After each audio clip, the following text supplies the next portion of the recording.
In South Korea, the death sentence is legal, and individuals are put to death by hanging. Some people may think this is cruel and out of date, but it's not even close to how harsh sentences were during the Joseon Dynasty. In this first part of a two-part piece, Professor Shin Sang-soon talks about different types of death sentences and lesser sentences in Joseon Korea. The first time this piece was printed was in Professor Shin's column The Korean Way in the Gwangju News in November 2007. The Goryeo Dynasty had a sentencing code that was based on China's Ming dynasty. This meant that corporal punishment was used during the Joseon Dynasty. When the dynasty switched from focusing on Buddhism to focusing on Confucianism, Joseon tried to build a kingdom based on Confucian ethics.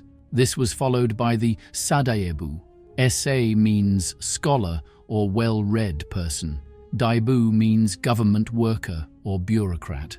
Their education was good, they knew a lot, and they were good at running the government.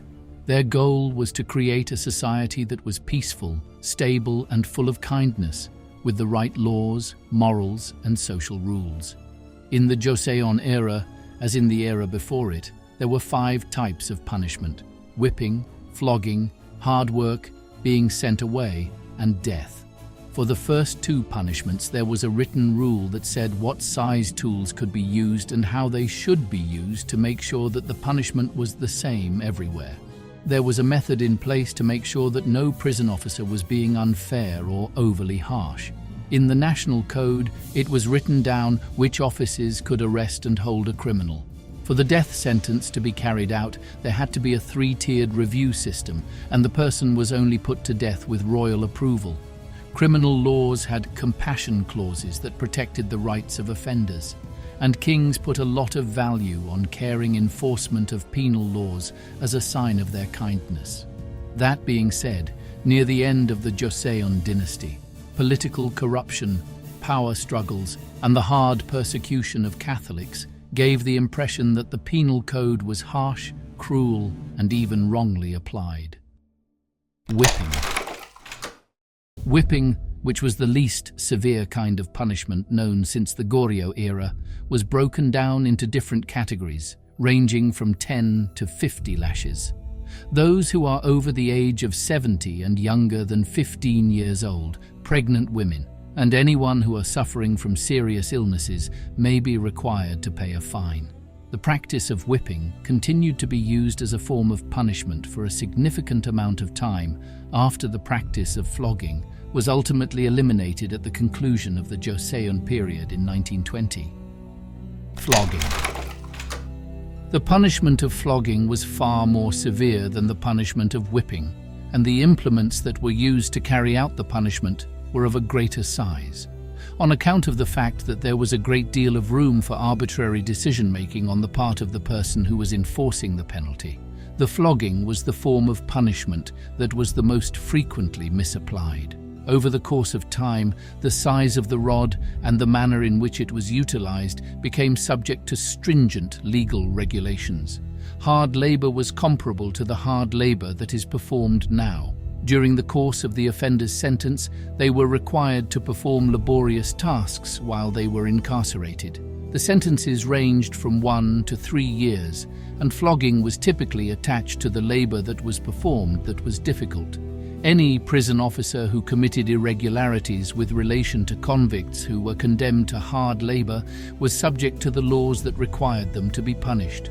All of the inmates who were assigned to work in a salt yard or an iron foundry were required to produce a specific quantity of salt or temper a specific quantity of iron on a daily basis, and they were required to pay the government the money that they earned. In the event that there was neither a salt yard nor a foundry in the vicinity, they were dispatched to jobs at a paper mill, a roof tile yard, or a government office in order to complete their duties. It was possible for prisoners to take sick leave and leave to go home.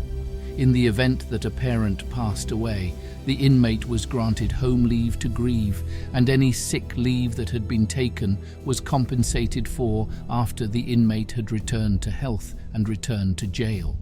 Offenders who committed serious offences were sentenced to banishment, which consisted of being banished to remote and isolated locations and not being permitted to return home until they had ultimately met their end. Banishment was intended to be a reduced sentence or mitigation of the death penalty, and it was applied with a significant degree of frequency during the Joseon era. In contrast to the time of hard labor, the duration of banishment was not predetermined. A royal pardon was the sole way for the convicted individual to be released from their sentence. The Joseon period was marked by political strife that centered on political hegemony, which resulted in the imprisonment of a large number of political prisoners. Those individuals who were spared the death penalty were sentenced to banishment.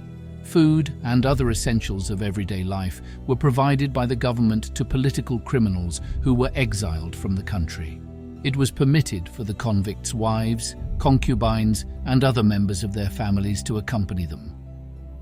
Beheading. As the most severe form of punishment, the death penalty consisted of two distinct methods, beheading and strangulation. Both of these methods were derived from the administrative code of the Ming Dynasty. The method of death known as strangulation consisted of choking that left the body unharmed. The act of beheading consisted of physically separating the head from the body. Nyungji keocham, which literally translates to lingering death by slow slicing. The method of execution for the culprit was determined by the nature of the offense. The head and body were often exposed in a public square in a ritual known as hyosu, which involved hanging the severed head on a pole. This was done with the intention of instilling fear in the general populace. Execution took place in one of two time frames, either immediately or after a delay.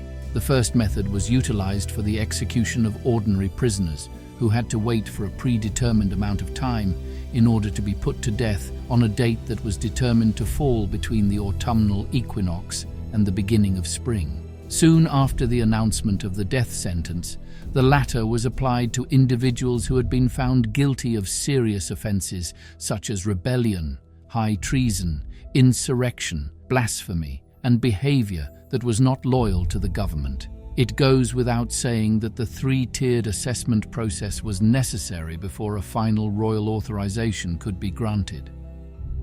Displaying severed heads, hyosu. The criminal code only mentioned three ways to be put to death: strangulation, beheading, and nyungji keocham.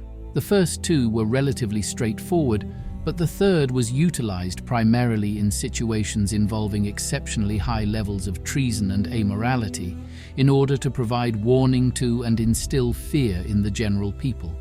The execution was carried out in three different ways: yuksi, which means severing the dead body; osal, which means death by 5 severings; and jeoyal, which means body ripped apart by oxen.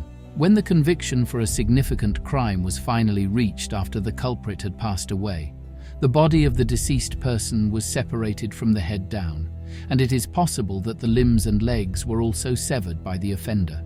The head was the first portion of the body to be cut in the event of osal, followed by the legs, and then the arms were the final part to be removed.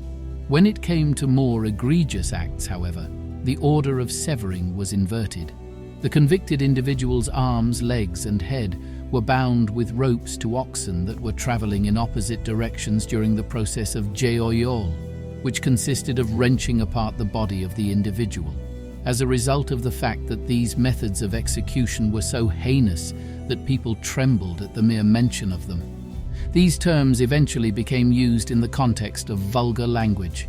In addition to the aforementioned methods of lethal punishment, there were two extremely peculiar forms of execution: the sasa, which is a form of granted death, and the bugwan chamsi, which is a form of beheading of an exhumed body.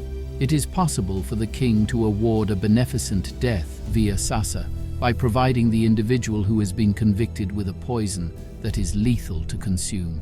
The royal families and high-ranking officials who were involved in treason were subject to this punishment. The term bugwan chamsi refers to a form of post-mortem execution that was carried out in situations where the perpetrator of a heinous crime was discovered after their death. In this type of execution, the body was unearthed and decapitated, and the limbs were also severed. During the Joseon period, there were two occurrences of this nature that occurred as a consequence of political turmoil and palace intrigue. They were designed to be a manifestation of the king's fury and disdain for the people. We hope you liked this video. Watch another video here.